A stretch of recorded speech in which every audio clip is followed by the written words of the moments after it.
Tuan-tuan, puan-puan, para hadirin sidang jemaah yang dikasihi lagi dimuliakan, Alhamdulillah, puja dan puji kita rafakkan ke hadrat Allah, salawat dan salam ke atas junjungan Nabi sallallahu alaihi wasallam. Syukur yang tidak terhingga pada pagi yang barakah ini dapat kita bersama-sama untuk meneruskan pengajian tasawuf dengan menggunakan kitab berjudul Nasaihul Ibad, nasihat-nasihat kepada hamba-hamba Allah. Muka surat 216, nasihat yang ke-15. Qala musannif rahimahullahu ta'ala wa nafa'ana bi'ulumihi fid darain amin. Dikatakan oleh jumhur ulama,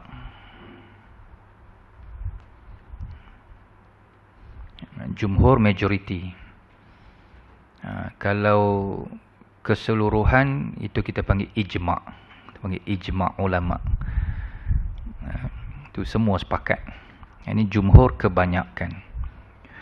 Innal fikrata ala khamsati awjuh. Fikratun fi ayatillah yatawalladu minha at-tauhid wal yaqin. Wa fikratun fi ala'illah yatawalladu minha al-mahabbatu wasyukru. Wa fikratun fi wa'dillahi ta'ala yatawalladu minha ar-raghbah.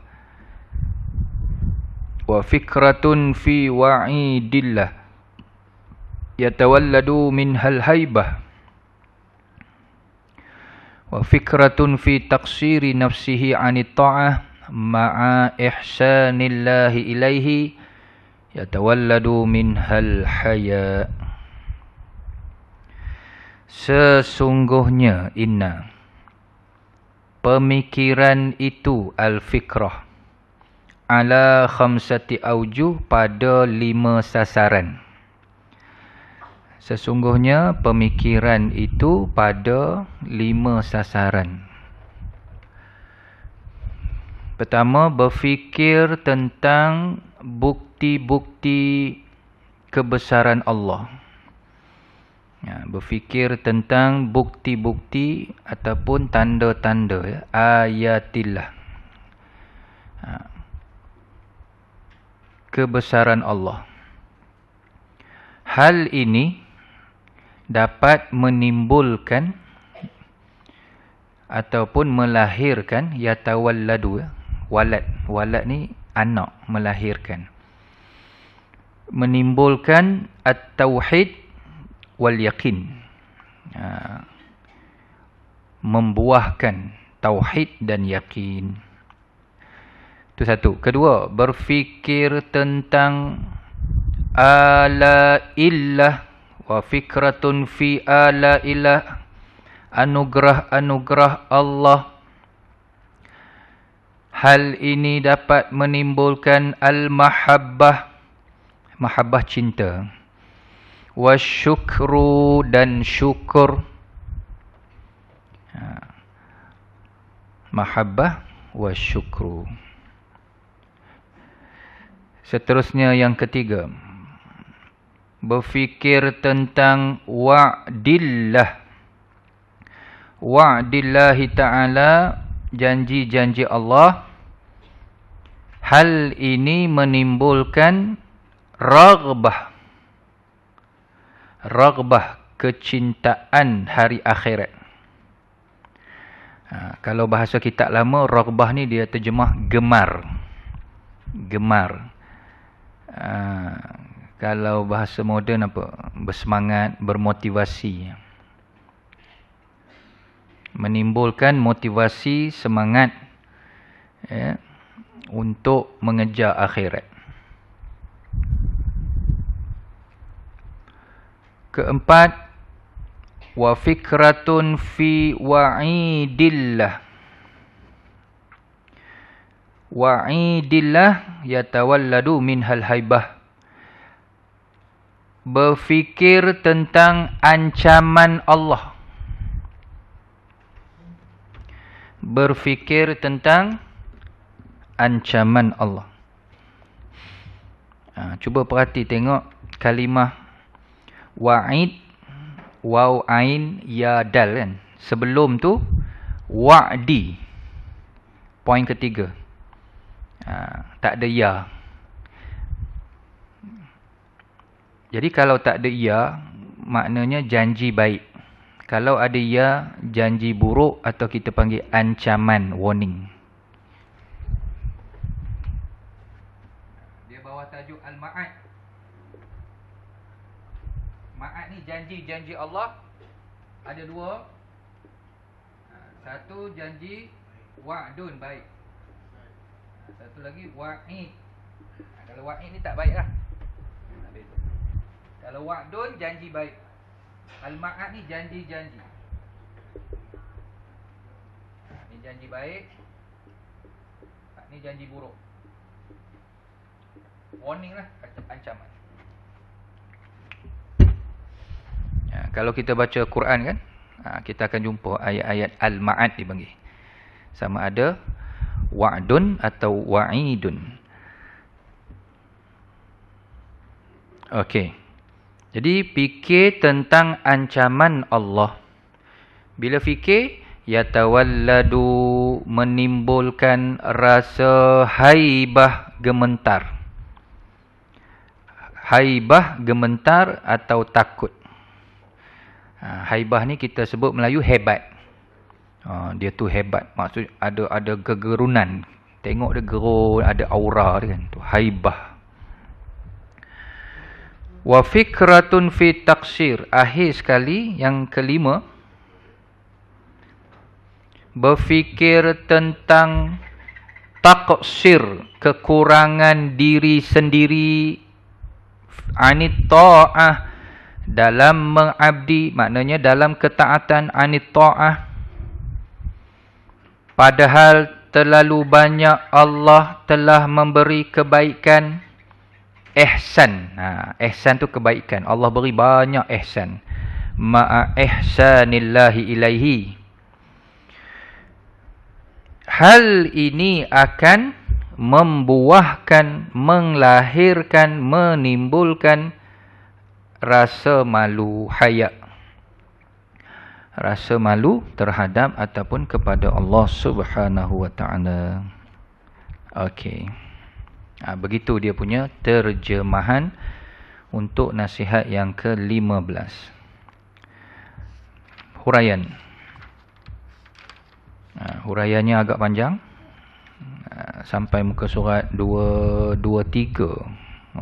Panjang juga. Dekat-dekat 5 line ya. Okey, kita baca.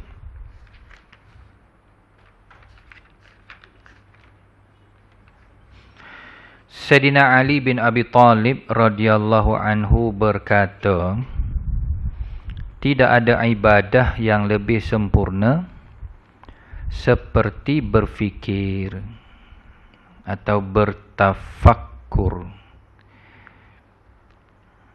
Tafakkur, tafakkara yatafakkaru tafakkuran ya. Tafakkur masdar dalam bahasa Arab, dipanggil masdar, kata terbitan. Bertafakkur, berfikir.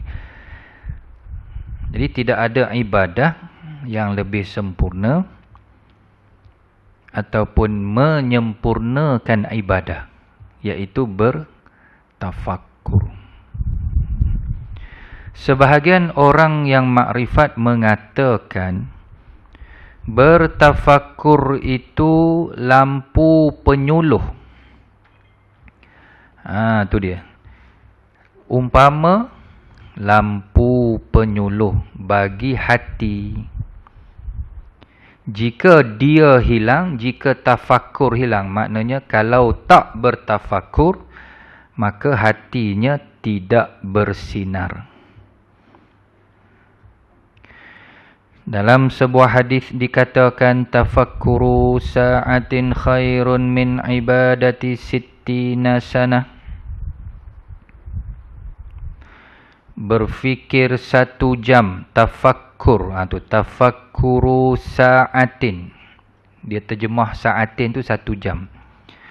Ataupun sesaat. Ataupun adalah waktu-waktu tertentu yang kita peruntukkan.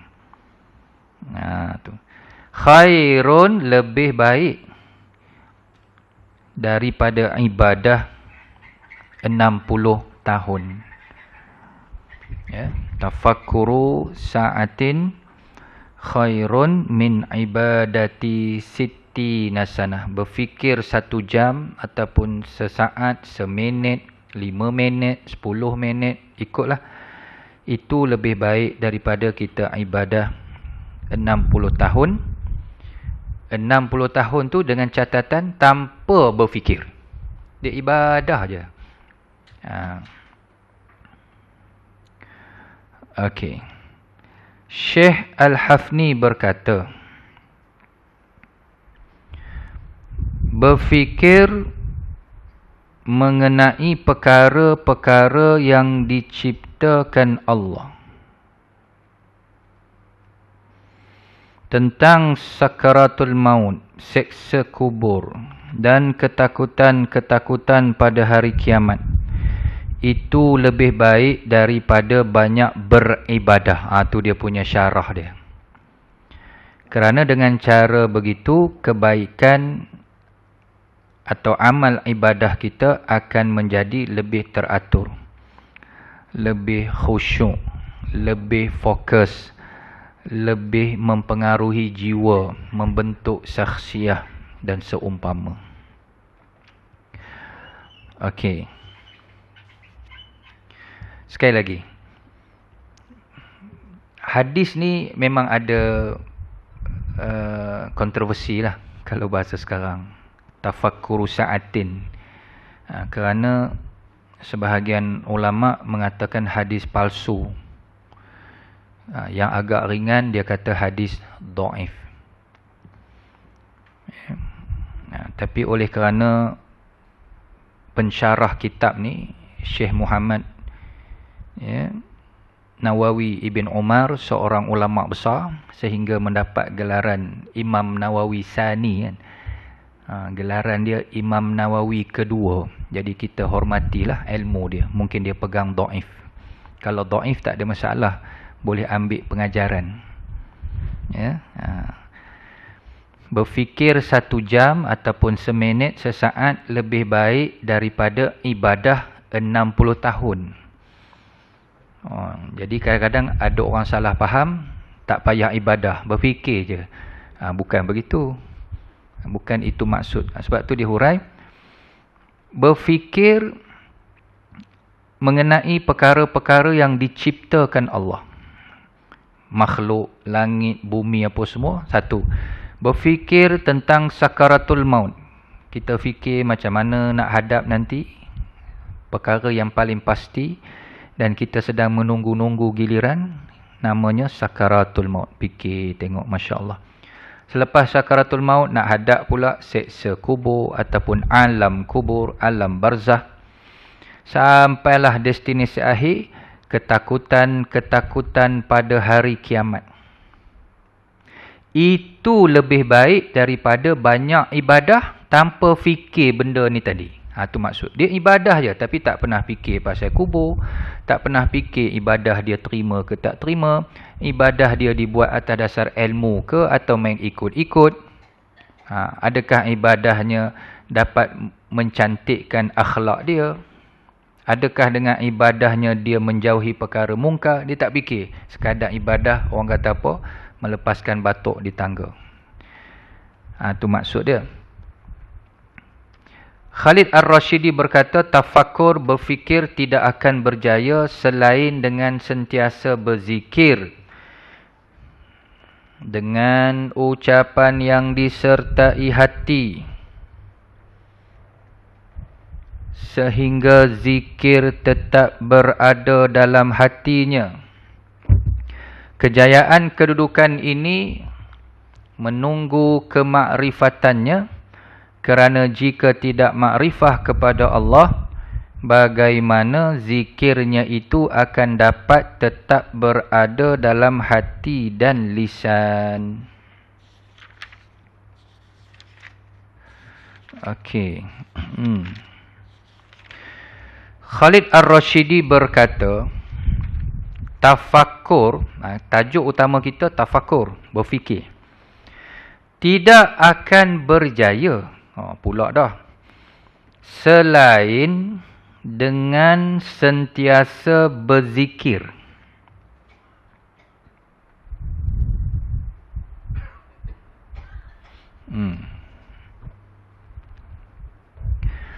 Selain dengan sentiasa berzikir. Jadi maksudnya apa tuan-tuan? Salah satu tujuan kita bertafakur, salah satu tujuan bila kita berfikir, merenung, akhirnya nak bawa ke mana? Nak bawa supaya kita berzikir kepada Allah. Itu maksud dia lah. Bila kita fikir kan, bila fikir renung, contohnya yang mudah, kita tengok ciptaan Allah, kejadian alam, pemandangan yang indah. Bila kita renung, perhati, mulut kita pun subhanallah, masya Allah, tabarakallah, la hawla wa la quwata illa billah. Jadi selepas proses fikir itu menatijahkan zikir. Zikir tu pula dia kata dengan ucapan mulut kita lah, lidah lisan ni yang disertai hati. Hati kita pun berdenyut rasa kebesaran Allah, keagungan Allah. Di hati tu nak rasa begitu. Sehingga zikir tetap berada dalam hatinya. Sehingga dilatih, dilazimi, hatinya sentiasa ingat pada Allah. Kejayaan kedudukan ini menunggu kemakrifatannya. Bila kita berjaya buat begini, fikir dan zikir, itu akan membuahkan pula makrifah. Jadi berangkai-rangkai. Daripada fikir, membawa kepada zikir. Bila zikir itu dah lazim, dah jadi darah daging, duduk dalam hati kita, terbukalah makrifah tu. Kerana jika tidak makrifah kepada Allah, bagaimana zikirnya itu akan dapat tetap berada dalam hati dan lisan. Baik. Dalam surah Ali Imran, kita selalu bawa ayat ni 191 sebagai rujukan bagaimana Allah sendiri menyebut tentang zikir dan fikir ataupun fikir dan zikir. Ali Imran, alladzina yadhkurunallaha qiyaman wa qu'udan wa ala junubihim wa yatafakkarun. Jadi ada kalimah zikir di situ dan ada kalimah fikir, yatafakkarun. 191 Ali Imran.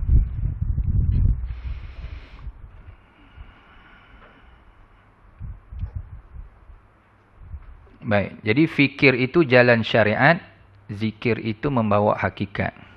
Dia mesti sekali beriringan. Kalau fikir saja tanpa zikir, dia cerdik tapi jauh daripada Allah. Kalau zikir saja tanpa fikir pun tak mau. Mesti sekali zikir dan fikir. Ma'rifah sebagaimana yang telah dikemukakan oleh Ibrahim.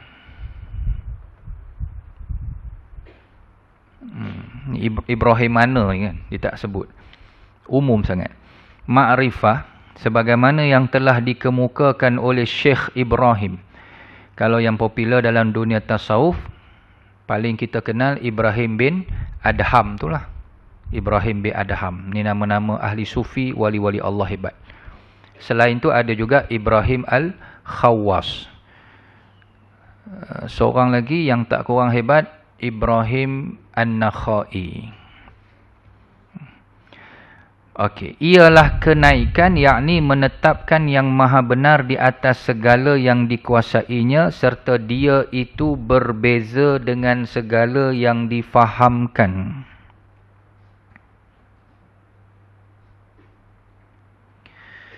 Jadi inti pati kepada makrifah, kalau boleh kita pointkan dia, Meyakini bahawa Allah itu Tuhan yang maha benar. Apa sahaja yang datang daripada dia, semua benar. Jangan dibangkang, jangan dipersoal.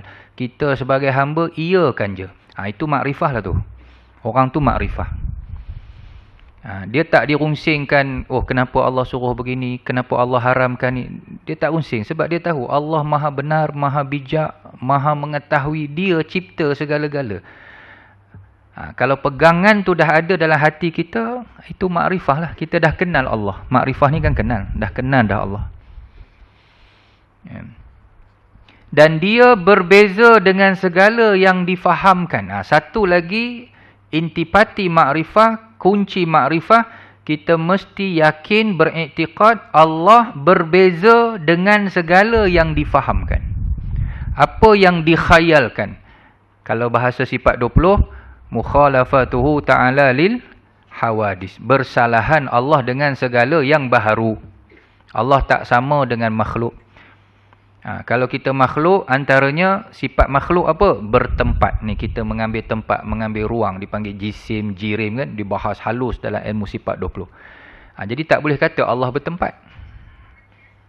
Meletakkan Allah di langit, Allah di arash. Sebab bertempat itu sifat makhluk. Di situ isu dia. Yang kita tak boleh kata Allah duduk di langit, Allah di arash. Jadi dia berbeza dengan segala yang difahamkan. Objek-objek tafakur itu banyak. Berbagai bukti kebesaran Allah adalah merupakan sasaran objek bertafakur yang paling mulia. Dimaksudkan di sini adalah berfikir tentang berbagai keajaiban dalam ciptaan-ciptaan Allah. Bukti-bukti kekuasaan Allah. Sama ada yang batin maupun yang zahir dalam segala benda yang tersebar di alam ini. Juga berfikir tentang berbagai keistimewaan yang ada dalam diri kita masing-masing. Allah berfirman, A'udzubillahi minasyaitonirrajim. Qul inzuru madza fis samawati wal ardh. Katakanlah, qul. Unzuru, perhatikanlah. Maza, apa yang ada, fis samawati wal ardh. Apa yang ada di langit, apa yang ada di bumi. Jadi memang arahan, perintah dari Allah sendiri. Unzuru tu fi'il amar kan. Perintah. Allah suruh kita perhati apa yang ada di langit, apa yang ada di bumi. Inilah untuk huraian poin pertama. Kita masih poin pertama ni. Fikratun fi ayatillah tadi. Jadi nasihat yang ke-15 ni tuan-tuan puan-puan. Kalau bahasa mudahnya, dia nak bagi tahu 5 benda ni kita kena fikir. Itu dia. Allah bagi kita akal, banyak benda kita fikir kan. Macam-macam benda kita fikir. Tapi 5 ni jangan terlepas pandang. Kena fikir. Kalau agak ekstrim, mungkin kita kata wajib fikir. Fikir apa? Fikir tentang tanda-tanda kebesaran Allah. Itu nombor 1 kan. Kenapa kena fikir? Supaya akhirnya dia kata tadi, bertambah yakin dan mengukuhkan tauhid. Itu tujuan. Kan? Yatawalladu minhat tauhid wal yakin. Jadi kita nak yakin dengan Allah, nak mengukuhkan tauhid, macam mana? Kena tengok ciptaan Allah di langit dan di bumi, macam yang kita baca surah Yunus ni ayat 101. Qul inzuru madza fis samawati wal ardh. Jadi kalau orang tanya macam mana cara nak mengenal Allah? Allah ni kan gaib, tak nampak. Dia bukan benda, dia bukan material. Cara nak mengenal Allah adalah melihat ciptaan dia. Kalau bahasa tauhid dia panggil af'al, perbuatan Allah. Tengok apa yang dia cipta, langit bumi ni lah, dan semua yang ada antara kedua. Daripada itu, bila kita tengok ciptaan Allah, maka yakinlah kita Allah ini bersifat dengan sifat yang sempurna. Baru kenal sifat. Ya. Dan akhirnya, daripada sifat-sifat Allah yang agung ini, kita yakinlah adanya zat Allah. Jadi susunan mengenal Allah ni dia kena kenal af'al dulu, lepas tu baru pergi sifat, baru yakin ada zat Allah. Bukan kenal zat dulu.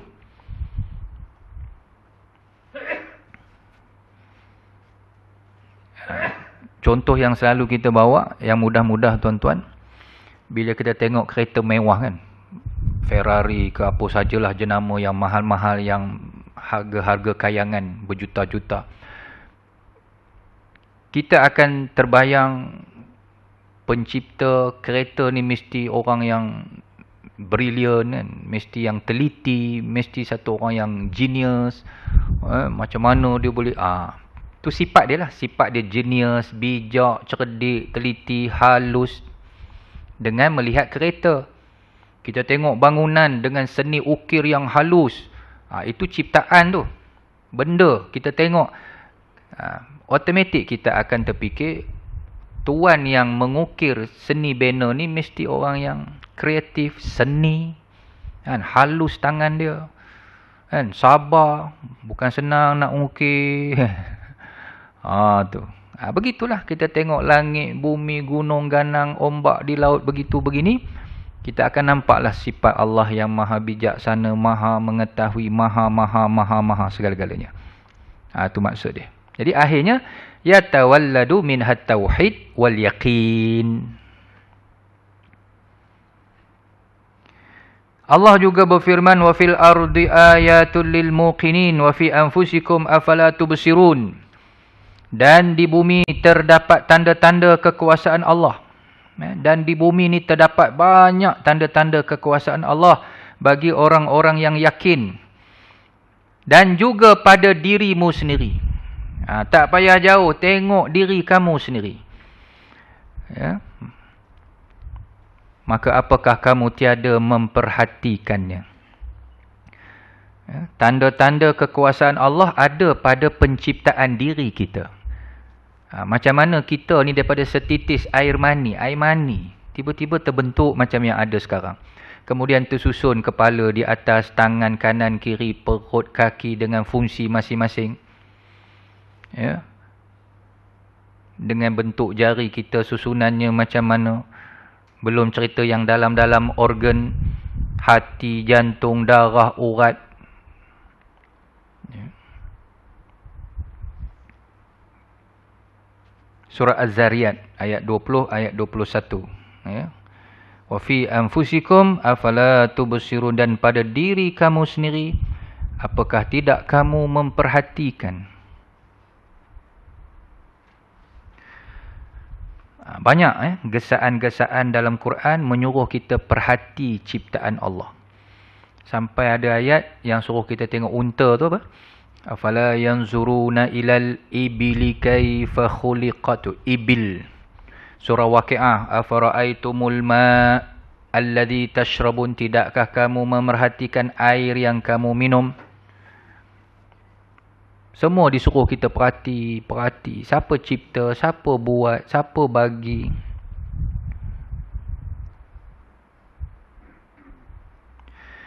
Dengan bertafakur pada ayat-ayat Allah ini, dengan kita berfikir ayat-ayat, maksudnya tanda-tanda ciptaan Allah ini, maka akan melahirkan tauhid.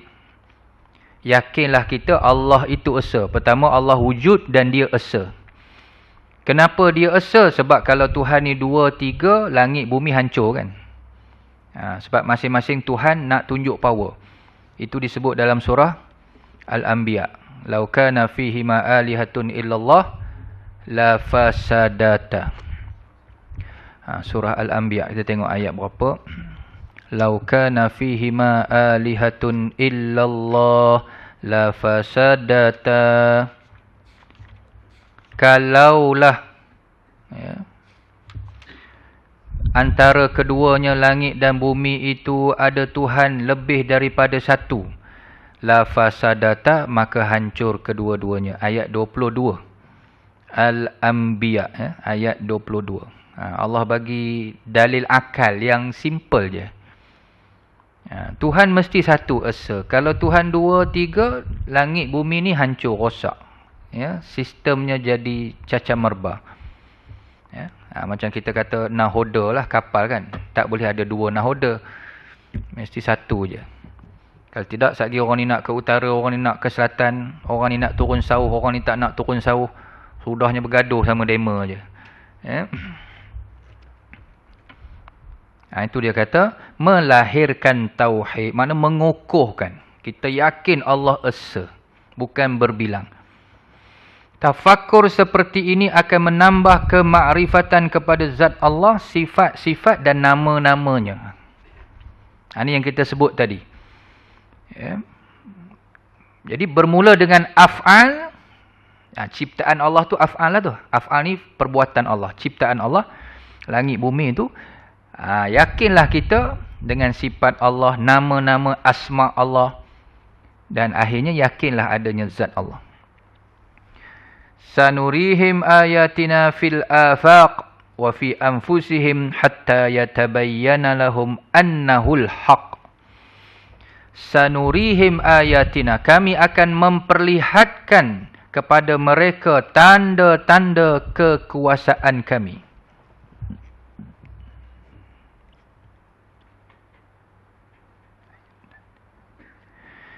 Ayatina.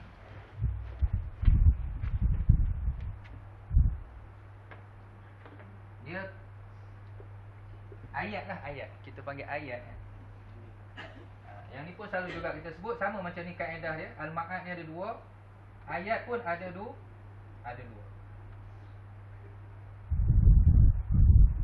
Maqru'ah atau disebut juga qauliyah.